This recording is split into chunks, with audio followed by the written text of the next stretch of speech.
قارون کو دولت مل گئی، اتنا بڑا خزانہ تھا اس کے پاس کہ قرآن کہتا ہے کہ ایک جماعت مل کے صرف خزانے کی چابیاں اٹھاتی. یعنی یہ معاذ اللہ کوئی غاب نہیں، یہ قرآن مجید نے بیان فرمایا کہ ایک جماعت مل کے صرف خزانے کی. تو حضرت سیدنا موسیٰ علیہ السلام نے کہا زکوٰۃ دو.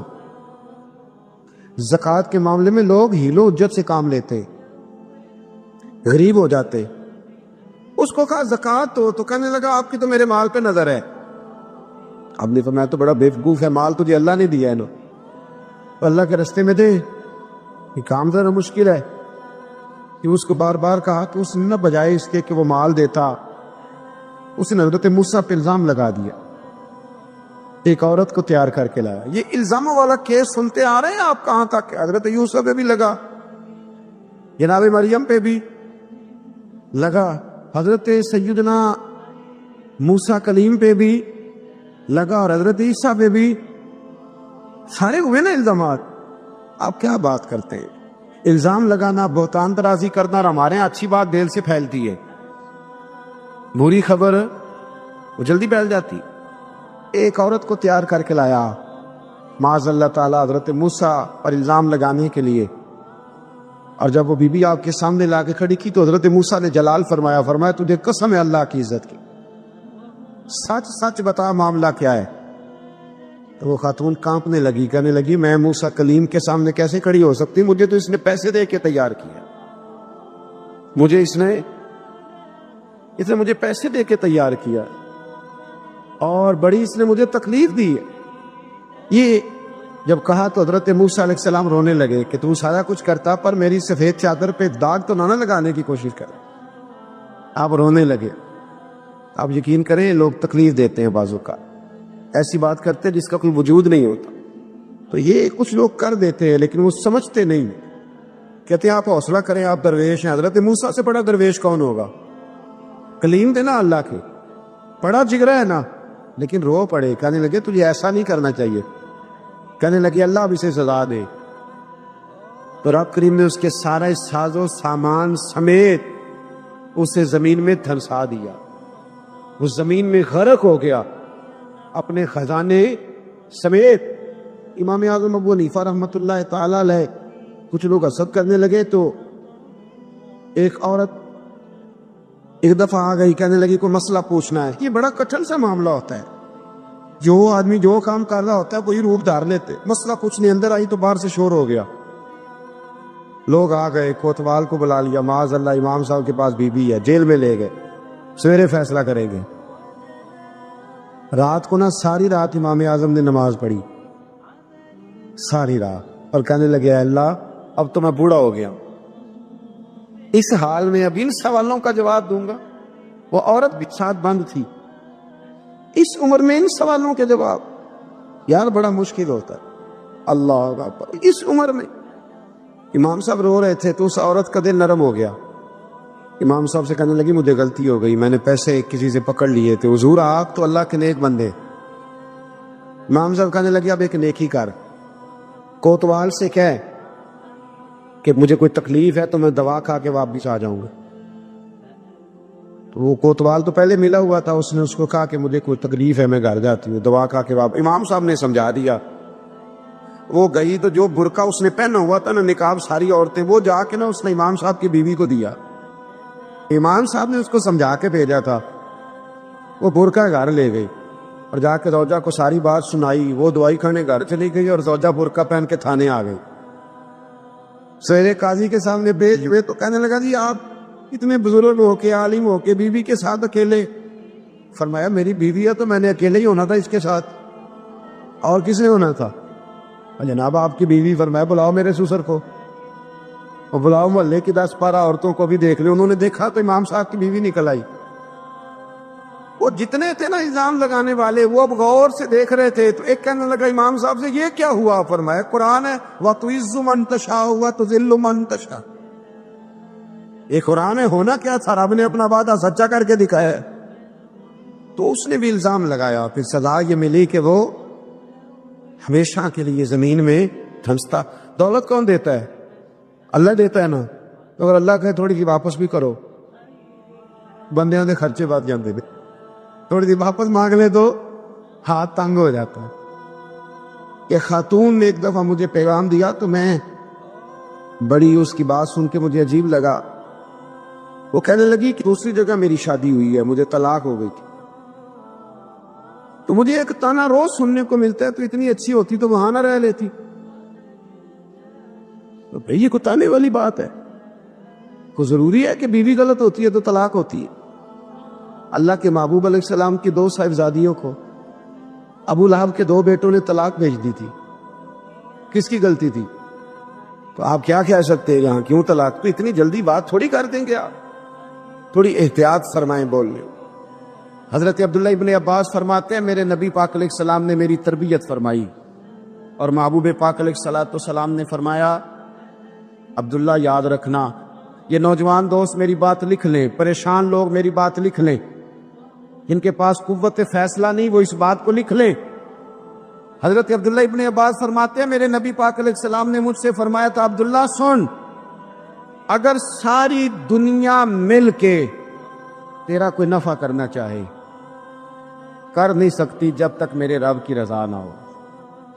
اور فرمایا ساری دنیا مل کے تیرا کچھ بگاڑنا چاہے تو عبداللہ بگاڑ نہیں سکتی جب تک رب کریم کی حکمت کا تقاضا نہ ہو.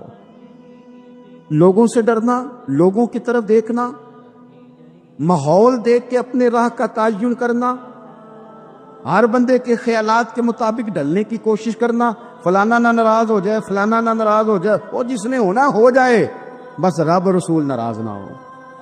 اپنی زندگی میں اپنے مالک کو مولا جان کے، بل اللہ مولاکم، اللہ تمہارا مولا ہے، وَهُوَ خَيْرُ النَّاصِرِينَ، وہ بہترین مددگار ہے. توجہ جب بھی کریں رب کی جانب کریں. اپنے دل کا قبلہ درست رکھیں، سوچوں کے زاویے سیدھے رکھیں. میرے بھائی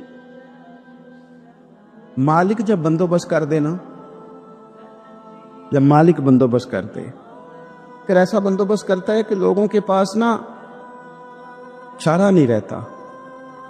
حضرت مریم رضی اللہ تعالی عنہا پاک باز تھی، مسجد میں رہی تھی، پر مالک کی حکمت کے تقاضے بڑے عجیب ہے نا. پھر جناب مریم کو اللہ تعالیٰ نے بغیر شوہر کی اولاد عطا کر دی. یہ بات یہ ایسی تھی، کسی نے کہا تھا کہ مخلوق تو فنکار ہے اس درجہ کے پل بھر میں سنگے در کعبہ سے بھی اصنام تراشے، تم کون ہو کیا چیز ہے داغے کبابی. لوگوں نے تو مریم پہ بھی الزام تراشے. تو لوگوں نے کہا کدھر سے لے آئی بچہ، تیرا باپ تو ایسا نہیں تھا، کہاں سے لے آئی؟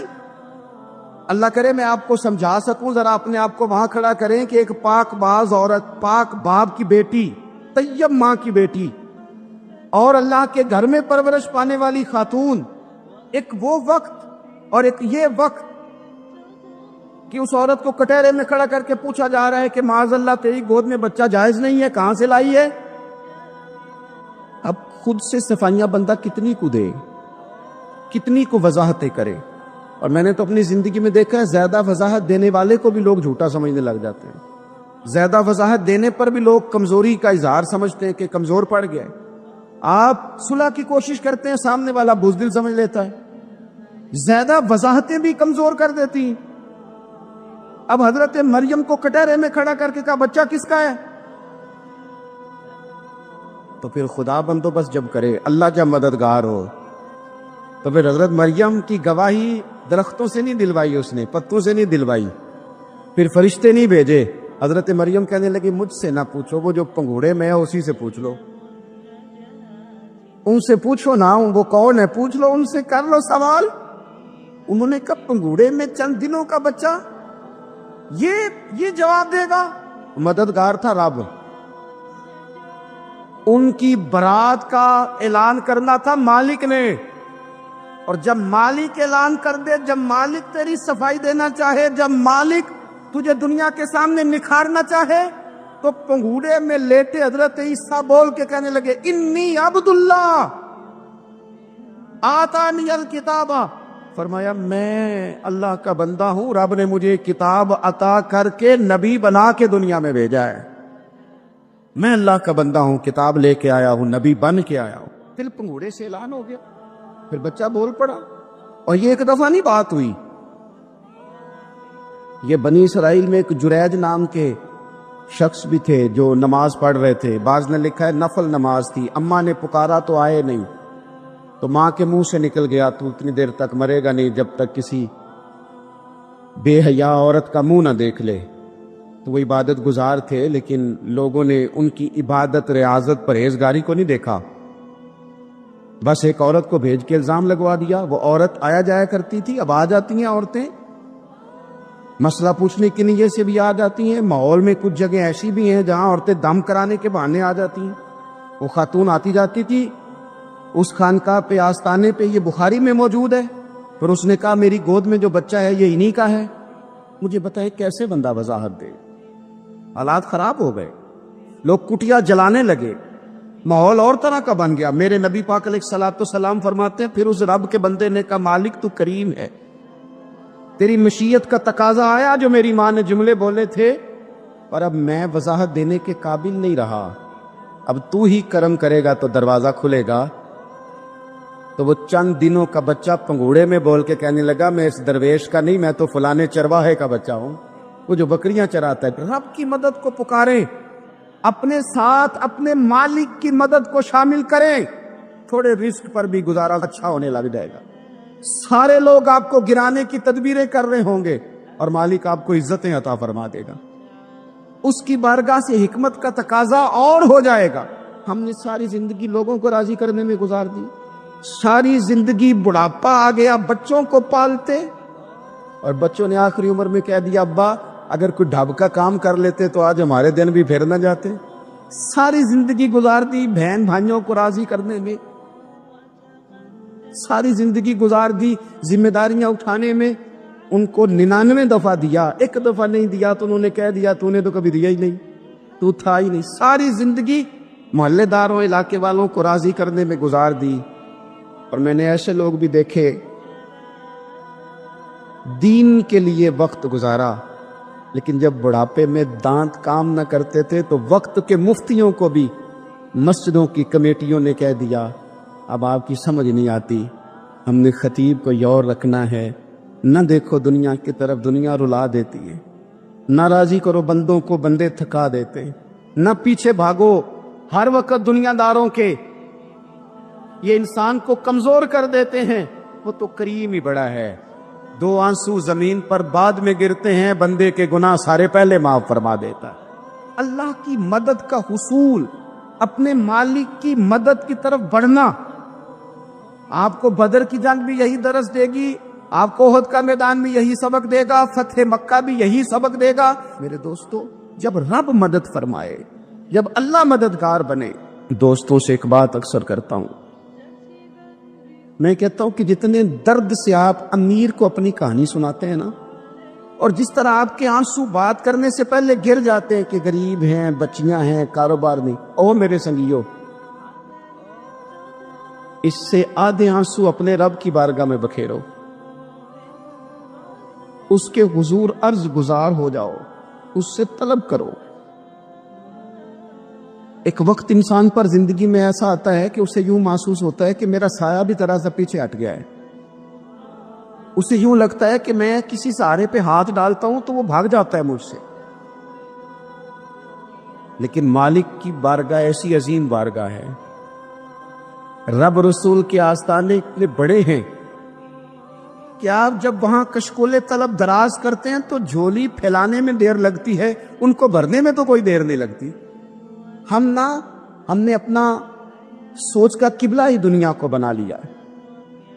یہ جو اللہ والوں کی مدد ہے یہ تو ہے نہیں, اللہ ہی کی مدد ہے. لیکن یہ جو سیٹھوں کی طرف توجہ کرنا, نوابوں کی طرف توجہ کرنا, دنیا داروں کی طرف توجہ کرنا, اور اپنا مزاج اس طرح کا بنا لینا, یارو گردن کو جھکا دیتا ہے خیرات کا پتھر. جہاں میں مانگنے والوں کے سر کبھی اونچے نہیں ہوتے. اور اقبال کہتے ہیں غیرت ہے بڑی چیز جہان تگ و دو میں, پہناتی ہے یہ فقر کو تاج سردارا. میں عرض کروں گا کہ اپنی آپ جب توجہ کا قبلہ اللہ رسول کو بنائیں گے تو رب فرماتے ہیں وَيَرْزُقْهُ مِنْ حَيْثُ لَا يَحْتَسِبُ, میں نہ تجھے وہاں سے رزق دوں گا جہاں سے کبھی تیرا گمان بھی نہیں گیا ہوگا، یہاں سے بھی مل سکتا ہے، تو نے سوچا بھی نہیں ہوگا۔ بخاری شریف میں حدیث ہے، حضرت جابر ابن عبداللہ فرماتے ہیں نبی پاک صلی اللہ علیہ وسلم نے نا 300 لوگوں کا ایک لشکر روانہ کیا کسی مہم کے لیے، کسی جہاد کے لیے۔ حضرت ابو عبیدہ بن جراح رضی اللہ تعالیٰ عنہ امیر لشکر تھے۔ فرماتے غربت اتنی زیادہ تھی، بھوک اتنی زیادہ تھی کہ ایک ایک کھجور دن میں ایک وقت کھانے کو ملتی تھی، اور کچھ دن ایسے آئے کہ اب کھجور بھی نہیں مل رہی۔ فرماتے اتنی زیادہ بھوک لگی مجاہدین کو، 300 بندہ پتے کھا کے گزارا ہونے لگے۔ یہ بخاری میں موجود ہے۔ آپ فرماتے کہ دریا کے کنارے ہمارا پڑاؤ تھا، ٹھہراؤ تھا۔ جب بھوک سے نڈھال ہو گئے نا، وَيَرْزُقْهُ مِنْ حَيْثُ لَا يَحْتَسِبُ، اللہ وہاں سے روزی دیتا ہے، گمان بھی نہیں ہوتا۔ فرماتے ہیں ایک مچھلی اللہ تعالیٰ نے دریا کے کنارے بھیجی، فرماتے ہیں وہ تھی تو مچھلی پر پہاڑ جتنی تھی۔ بخاری میں لفظ ہیں، حضرت جابر ابن عبداللہ رضی اللہ تعالیٰ عنہ فرماتے ہیں 300 آدمی 18 دن تک اس مچھلی کو کھاتے رہے، مچھلی ختم ہی نہیں ہوئی۔ مچھلیاں نہیں، مچھلی کہتے ہیں 18 دن 300 بندہ کھاتا رہا، مچھلی ختم ہی نہیں ہوئی۔ اور فرماتے ہیں کہ اس کی ہڈی نکال کے، کانٹا کہیں گے آپ اپنی زبان میں، کہتے ہیں وہ نکال کے نا تو اس کو کھڑا کیا نا جب، تو اونٹ کجاوے سمیت اس کے بیچ سے گزر جاتا تھا، 2 اس کے کانٹے جوڑے۔ فرماتے ہیں وہ اس کا گوشت ہم کھاتے تھے اور اس کی چربی بطور تیل کے ہم جسموں پہ ملتے تھے، بیماروں کو اس سے سکون آتا تھا، تندرستی شفا ہوتی۔ فرماتے ہیں ہم کھایا بھی ہم نے، اور کچھ لے کے ہم مدینے بھی گئے، اور قربان جائیں نبی پاک نے بھی اس میں سے کھایا۔ ہم نے عرض کی حضور یہ معمہ کیا ہے، یہ ماجرا کیا ہے؟ تو محبوب نے فرمایا تمہارے پاس غذا نہیں تھی، رب نے تمہارے لیے بندوبست کیا ہے، اللہ نے تمہیں دیا ہے۔ مکان شروع کر لیا، ایک صاحب نے مکان بنانے لگے، اب وہ حساب لگا رہے ہیں، کہتے ہیں میرے پاس اتنے پیسے ہیں، اتنے میں نے فلانے دوست سے کہنا ہے اس نے دے دینے، اتنے فلانے رشتہ دار سے کہنا ہے اس نے دے دینے، اتنے فلانے سے کہنا ہے اس نے دے دینے۔ یہ ساری کاپی بنا کے مکان شروع کر لیا۔ جو روز کہتا تھا نا کوئی حکم ہو جاتے دسی، سب سے پہلے اس کو کہا میاں پیسے چاہیے دین، وہ کہندا ہو کل ہی منڈا ٹوریا ہے، کدے تو پرسوں 10 داتے لب جانے سن۔ میں آپ کو اپنے تجربے کی بات بتا رہا ہوں۔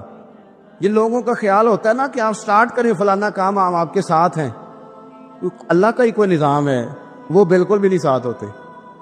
لیکن ایسا نہیں ہے کہ کوئی ساتھ نہیں ہوتا، اللہ تعالیٰ بڑے اسباب پیدا کرتا ہے، وہاں سے دیتا ہے جہاں سے گمان بھی۔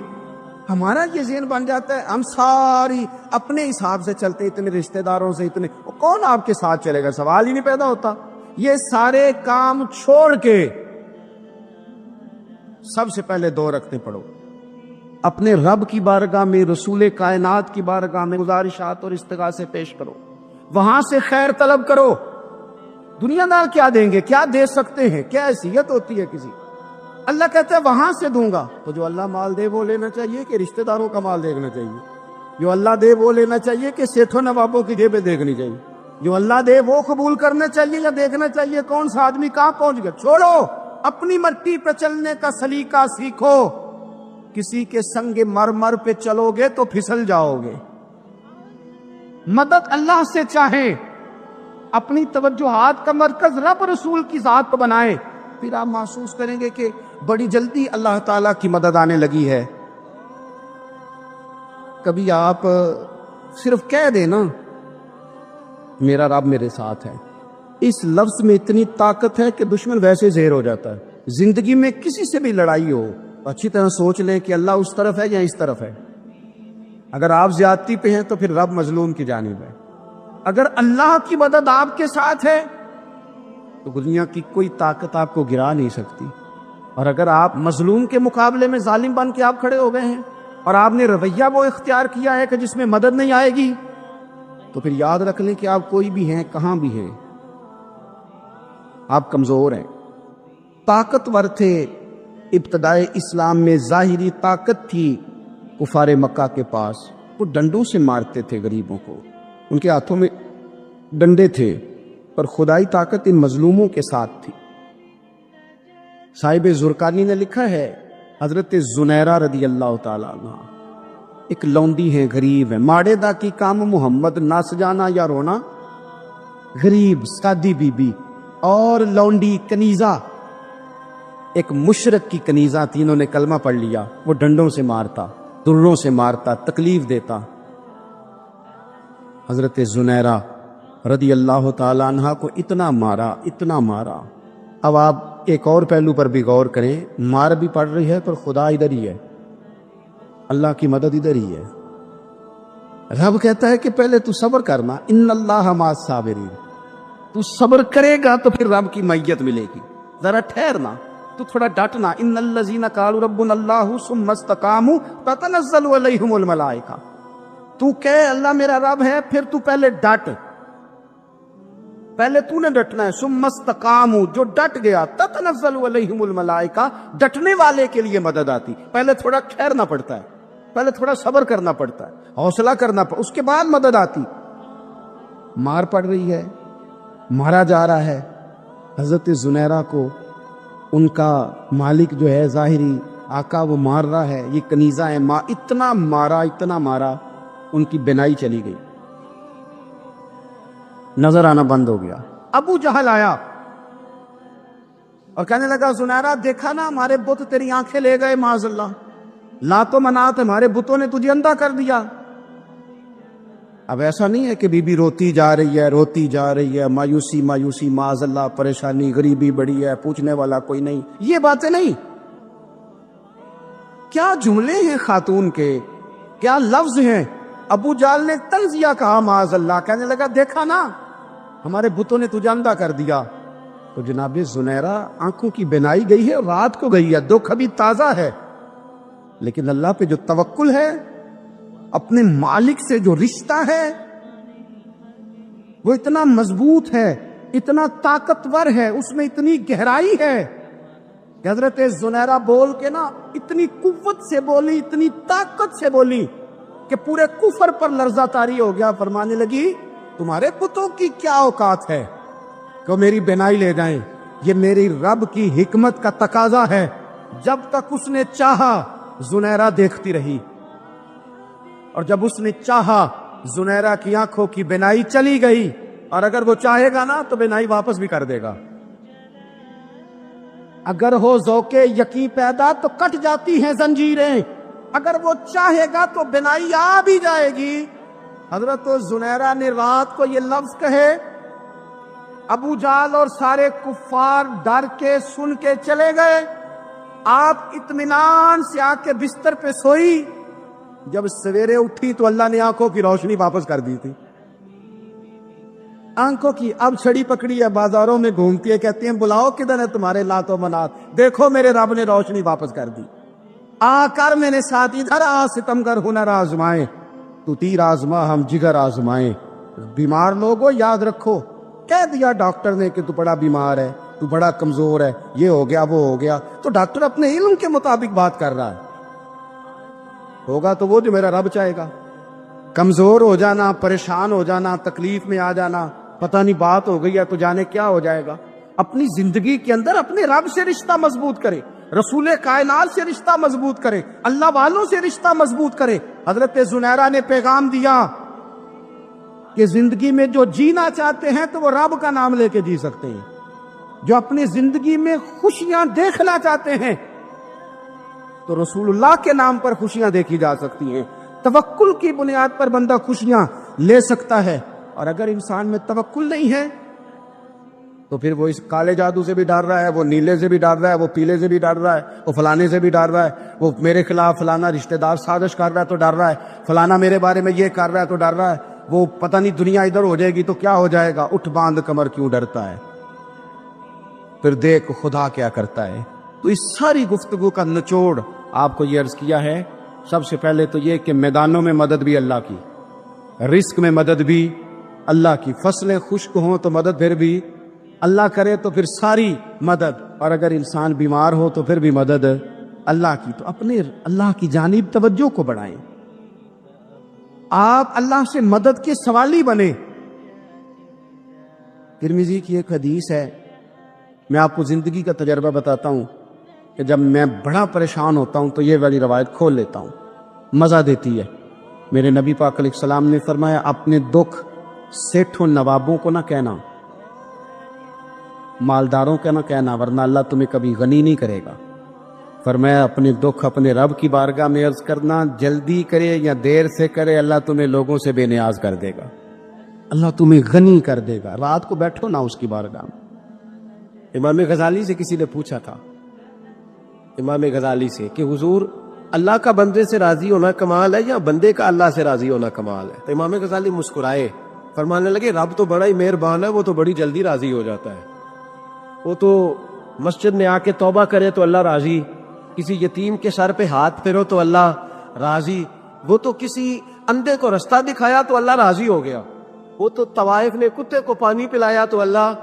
امام صاحب فرمانے لگے یہ بندہ ہے جو اللہ سے راضی نہیں ہوتا، جس کے پاس اولاد نہیں وہ کہتا ہے چلو ایک بیٹی مل جائے تو میں راضی ہوں، بیٹی مل گئی تو کہتا اب ایک بیٹا بھی ملے تو پھر راضی ہوں، پھر کہتا ہے یہ دونوں اچھی تعلیم حاصل کر لے تو پھر میں راضی ہوں، پھر کہتا ہے یہ بہت زیادہ پیسے کمائے تو پھر میں راضی ہوں۔